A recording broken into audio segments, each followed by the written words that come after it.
দেখাবো কিভাবে ময়ূর পালকটা আঁকা যায়। এবার এটা খয়েরি কালার দিয়ে বর্ডার করে নেব, লাইনটা যাতে ভালোভাবে বোঝা যায়।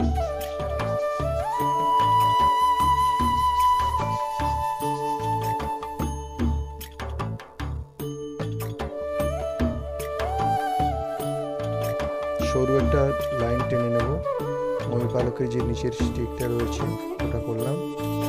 এবার এটাকে সবুজ রঙের পালক করে নিলাম, সবুজ পালকটা হচ্ছে ততক্ষণে।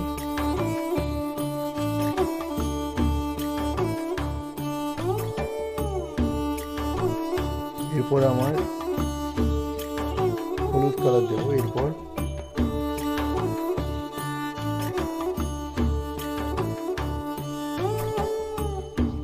এরপর তোমাদের টিপসগুলো শেয়ার করি। যে টিপসগুলো রয়েছে, ময়ূর পালক আমাদের হিন্দু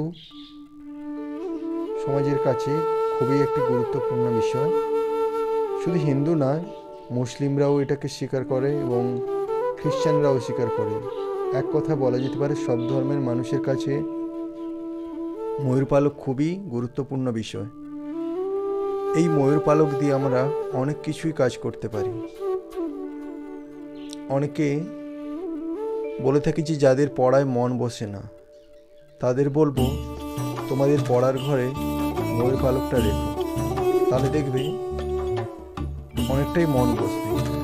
তোমাদের অ্যাটেনশন কমে যাচ্ছে, তাহলে পড়ার আগে কিছুক্ষণ ময়ূর পালকের যে চোখের মতো যে আকৃতি রয়েছে ওটার দিকে তাকিয়ে থাকো, দেখবে তোমাদের পড়ার প্রতি ইন্টারেস্ট এবং মন অনেকটাই ওদিকে যাবে। নাম্বার 2, যাদের মন খুব চঞ্চল তারাও এই ময়ূর পালকটা রাখতে পারে। সকালবেলা যদি আমরা ঘুম থেকে উঠে এই ময়ূর পালকের ওপর দৃষ্টিপাত করি, তাহলে মন অনেকটাই শান্ত হয়, আমরা যে কোনো কাজ ইজিলিভাবে করতে পারি। সেই হিসাবে বলবো প্রত্যেকের কাছে আমরা ময়ূর পালক রাখলে মানসিক শান্তি পাই, মনের চঞ্চলতা দূর হয়।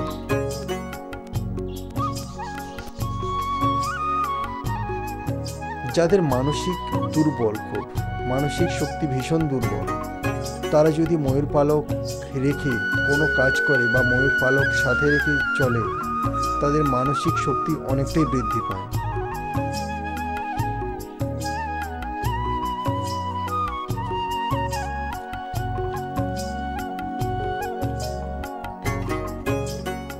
যাদের বাড়িতে খুব নেগেটিভ শক্তির প্রভাব রয়েছে, সেই বাড়িতে সামনে যদি আমরা ময়ূর পালক লাগাই, তাহলে সেই নেগেটিভ এনার্জি অনেকটাই কমে যায়।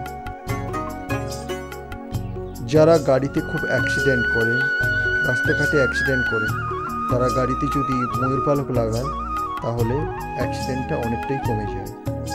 যাদের রাতে ঘুমের প্রবলেম হয়, তাদের বালিশের তলায় যদি ময়ূর পালক রাখো, ভীষণ ভালো ঘুম হবে।